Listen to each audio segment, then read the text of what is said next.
Ashama harka fuune dhaggeeffattootaa fi dubbistoota walaloo afaan Oromoo hundaaf.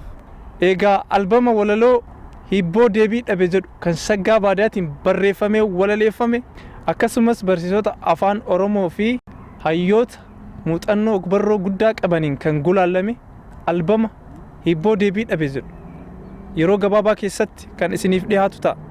CD'n walaloo kun qabiyyee garaagaraa kan of keessatti qabatu yoo ta'u magaalaa Nuurambarg battala godhachuudhaan kan eebbifamu ta'a.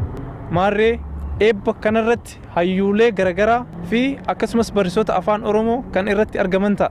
Maarree isinis jiraattonni biyya Jarmanii fi naannoo ishiitti argamtan guyyaa seena qabeessa kana irratti argamuudhaan guddina aartii afaan Oromootiif qabdan deeggarsa keessan akka agarsiiftan kabajaan affeeramtanii jirtu. Galatoomaa.